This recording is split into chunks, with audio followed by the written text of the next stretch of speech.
Universidad de Ginebra y de la Universidad de Valencia, Genaro Talens. Hablamos con él del origen de la literatura, del origen de las lenguas, de lo que pasa cuando trasladamos la literatura de una lengua a otra. Hoy vamos a dedicar nuestros 10 minutos habituales de charla a comentar solamente un poema suyo. Se trata de un poema reciente, escrito hace apenas unas semanas, y se titula Armisticio. Bienvenido, Genaro. Gracias. ¿Es más fácil hablar de un poema que uno acaba de escribir que de uno que escribió hace mucho tiempo?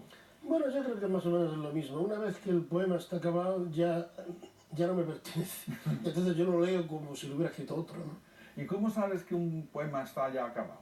Pues la verdad es que no sabría dar una explicación. Lo que sí sé es que cuando el poema ya no necesita más revisión, lo sé. Quiero decir, cuando ya no me apetece volver sobre lo escrito, es que está terminado. Ahora, ¿qué es lo que hace que yo piense en esos términos? Ni idea. Yo siempre me acuerdo lo que decía Juan Ramón: no lo toques ya más que así es la rosa. Pero no es un problema de querer corregir, ¿no? Es sencillamente que yo entiendo el poema como algo que dice lo que dice y que yo lo sé cuando lo he terminado, no cuando estoy empezando a escribirlo. Cuando empiezo a escribir hay una cosa borrosa y no sé muy bien hacia dónde voy hasta que llego. Entonces cuando llego y me quedo a gusto, es que es ahí donde tenía que estar, y ya está, y ahí lo dijo. Muy bien. Vamos a ver, yo te propongo una lectura informativa de este poema que se llama Armisticio, ya lo hemos dicho, y vamos a ir comentándolo, si te parece. Me parece bien. Por ejemplo, el primer verso, a ver, está aquí, vamos a ver. Dice, a ver, en el principio no fue el verbo, sino su ambigüedad. Aquí el texto corrige, ¿no? Un texto clásico del Génesis que dice en el principio fue el verbo, ¿no? Sí, es que yo creo que siempre ha habido una especie de interpretación un poco reductora de esa frase. En el principio fue el verbo, es decir, el verbo crea el mundo. No, yo no creo que el verbo cree ningún mundo. La palabra, en el momento en que estructura y pone orden en el caos, hace que el caos se convierta en cosmos. Y en ese sentido, en la palabra lo que hace es ordenar el universo referencial. Pero darle a la palabra la capacidad de crear realidad me parece un poco excesivo. Entonces a mí me parecía, a la hora de empezar a escribir el poema, que lo fundamental no era tanto subrayar la capacidad de la palabra para decir lo que dice, sino la ambigüedad con que se le percibe desde la lectura. Porque yo siempre he creído que el problema fundamental del lenguaje no es lo que entendemos que es previo a lo dicho, sino lo que el lector interpreta sobre lo ya escrito. A mí me ha interesado siempre mucho más el sentido producido desde la recepción que lo que pudiéramos llamar un sentido preexistente antes de la escritura, en el que no creo. Ajá. Muy bien, vamos a seguir. Yo no sé el punto de vista desde el que está compuesto el poema. Parece que es Dios, pero... No, ¿O no? En absoluto, no. Yo diría que es el protagonista, de alguna manera, o la voz poemática que habla ahí, sería en todo caso la figura metafórica de Moisés.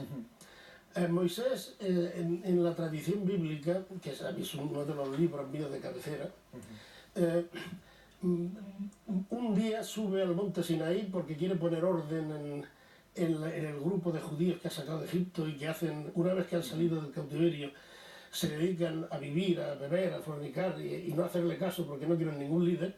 Él dice, ¿cómo pongo orden yo aquí? Sube arriba y baja y dice, he visto a Dios en la zarza y me ha dado estas tablas, ¿no? Estas tablas con estos mandamientos.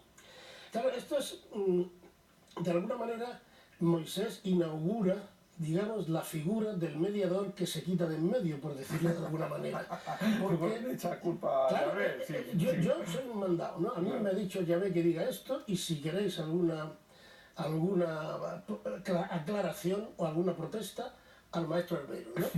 Entonces, a mí me parecía que en alguna medida, en la medida en que yo me he dedicado fundamentalmente como profesional a la semiótica, Yo siempre tengo mis reservas con esa especie de hermenéutica que intenta descubrir qué es lo que quería decir el autor, qué es lo que es previo a la escritura.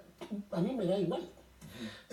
Lo que me interesa es qué es lo que como lector yo soy capaz de construir a partir de lo que me llega.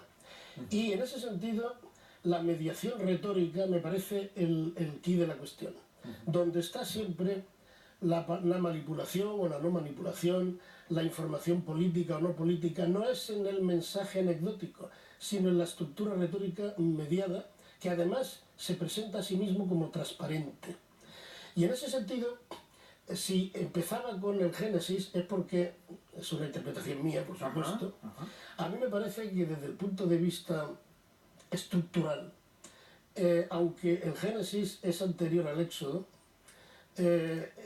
significativamente es posterior al Éxodo. Digamos que es el Éxodo, que es el libro donde Moisés se lleva a los judíos a la tierra prometida, ¿no? Desde Egipto. Y les vende la moto, por así decirlo, de todo eso que van a recibir a través de lo que la zarza ardiendo le ha dicho.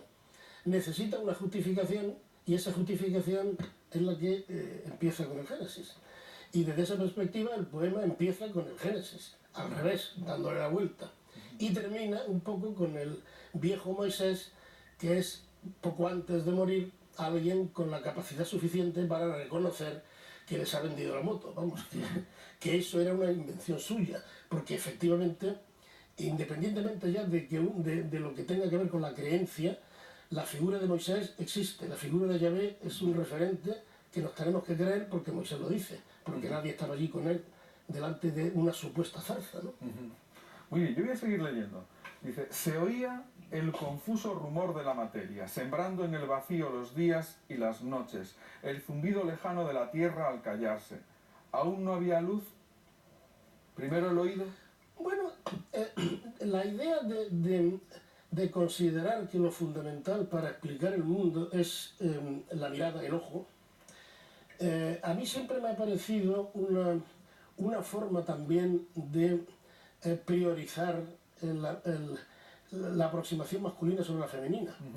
Digamos, es curioso que cuando empiezan los primeros historiadores, Heródoto y Tucídides, el historiador, el histor, que decían en griego, es el testigo visual, porque ellos cuentan lo que han visto para que las generaciones futuras, etcétera, etcétera, ¿no? Y normalmente se considera que la transmisión, no de lo visto, sino del murmullo de boca a oído y no de hecho a ojo, es lo que hacían las mujeres. Y entonces, las transmisoras de la tradición oral. La tradición oral. Y a mí me parece que en principio puede ser más fuerte la tradición oral que la visual. De hecho, en el origen del lenguaje está la música, que no es precisamente nada vinculado a la visualidad. Claro. Bueno, sigamos. Bueno, eso es mi interpretación. No, bueno, pero a mí me parece fascinante. Dice, y hubo un mar y hubo un sol y pequeñas criaturas supieron del milagro de nombrar. Esas pequeñas criaturas somos los seres humanos. Claro, claro. Quiero decir, de alguna manera lo que hace el lenguaje, es decir, cuando el niño crece y aprende a hablar, no es que cuando él dice perro o dice gato, existan los perros, existan los gatos. Pero antes solo había guaguaus. Cuando él es capaz de distinguir con dos nombres, ha introducido un orden en el referente. Y en ese sentido, nombrar los objetos es colocarlos en un orden, ¿no? Y por eso las pequeñas criaturas, que por supuesto somos nosotros, aprendimos el milagro de nombrar, claro. Muy bien. Los árboles, las rocas y los animales. Que haya luz, y la luz fue. Les dije de pronto, ya excluida del gran misterio de la oscuridad. Los hombres me escuchaban con terror. Así pude conseguir que asumiesen el improbable sueño prometido. Perdona, porque yo cuando lo leí pensaba que era un dios alternativo el que hablaba era de eso. Moisés, Moisés. el que les dijo, no, vosotros me tenéis que creer porque Yahvé me ha dicho esto y yo os voy a llevar a la tierra prometida. ¿Y cómo lo consiguió? Pues de alguna manera siendo el transmisor, mero transmisor, de lo que según él le había dicho Yahvé. O sea que el poema lo que propone es un Moisés alternativo, un poco, ¿no? Sí, a mí me queda siempre, a veces cuando hay, eh, digamos, lecturas más o menos ateas, los ataques van a Yahvé. Yo creo que Yahvé no tiene nada que ver aquí. Es decir, el peligroso es Moisés, porque es el que tira la piedra y esconde la mano. En ese sentido, el intermediario, por decirlo de alguna manera, es el responsable de aquello que dice que existe y luego le cuelga el San Benito a un... O sea, el delegado de Dios en la tierra, ¿no? Es como Sí, pero el delegado de Dios en la tierra es delegado de Dios en la tierra porque él dice que es el delegado de Dios, porque no ha venido ningún Dios a decirle que él sea el delegado, ¿no? En ese sentido, a mí es que la figura de Yahvé, llámese Dios, llámese Alá, llámese como Buda, llámese como se llame, es de alguna manera algo que nos llega siempre a través de quien lo representa y quien decide si se ha interpretado bien o mal lo que según él le dijeron. Es decir, la existencia de los mediadores es la existencia de los sacerdotes, la existencia de los hermeneutas, pues de hecho la hermenéutica como la entendemos empieza ahí, ¿no? Cuando en el Evangelio de Mateo, después de la llamada resurrección, Jesús se va a ir al cielo y los apóstoles le dicen que, bueno, ¿por qué no explica lo del reino de los cielos, que está todo contenido en las parábolas, que es lo único que no está explicado en el texto? Él dice, bueno, no, yo eso que lo explique Pedro, que es la piedra sobre la que edificaré mi iglesia. Con lo cual, el texto, no digo Jesús, digo el texto, está diciendo que la interpretación depende de que la sancione la institución. Y en ese sentido, si existe herejía, es porque la institución dice que hay herejía, no porque Jesús diga que hay herejía. Eso es el misterio bufo de Darío Fo, que era una obra maravillosa. Había un momento en que el Papa, que pensaba todo lleno de oro y de terciopelo, se encontraba con Jesucristo que había dejado la tierra, y él decía, soy el Papa, y el de Jesucristo dice, ¿qué Papa? Había como una especie de ruptura entre lo que era el origen de lo que la fe presentaba como verdadero y lo que se había convertido institucionalmente, ¿no? Y en ese sentido... Es algo que ocurre en toda la cultura, ¿no? Claro, por supuesto, pues, sí. Porque al final el escritor se convierte en piedra, ¿no? Es una estatua Sí, en ya. memoria de alguien a quien ya no tienes la obligación de leer, porque como es un clásico y ya está, todo el mundo sabe quién es, Bueno, ¿no? y también si lo interpretas de una manera que institucionalmente dicen que está mal, la culpa es tuya porque lo has leído mal, porque quien tiene la razón son los especialistas. Es decir, los profesores se han o nos hemos convertido en profesores, pero los profesores de alguna forma al menos podemos tener la conciencia de que somos igual de tramposos que Moisés. Claro, claro. Oye, ¿cuál era el improbable sueño prometido del que habla? La tierra prometida. Es decir, os voy a llevar a una especie de paraíso en la tierra. Yo no sé dónde está ese paraíso, ¿no? El otro día me mandaron de estos de WhatsApp un chiste que estaba Adán y Eva y dice, ¿dónde estamos, Adán? Y dice, hombre, pues si estamos desnudos, sin trabajo, sin dinero, y nos dicen que es el paraíso, seguramente estamos en España. Pues eso, ¿no? Vamos a ver, la segunda estrofa, la voy a leer entera. Dice, más tarde todos me siguieron, ya sin nostalgia de los paraísos artificiales con que pretendían borrar de golpe el peso de la esclavitud. Peregrinar por un desierto es duro sin los ensueños y los espejismos que la violencia de mi certidumbre les obligó a creer. A salvo y sin memoria he aprendido a mentir. Tal vez me alcancen los subterfugios de la realidad. Bueno, ya teniendo en cuenta que es Moisés lo entiendo mejor, porque yo pensando antes que era Dios, digo, bueno, entonces se está refiriendo a la propia realidad que él ha creado, ¿no? Sí, no, porque es la realidad que el otro dice que el otro ha creado. Claro. El otro no es responsable de nada, yo creo que el único responsable es Moisés.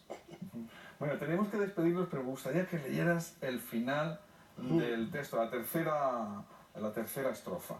Y hoy que el tiempo ha pasado, su voz, mi voz, letal como un narcótico, propone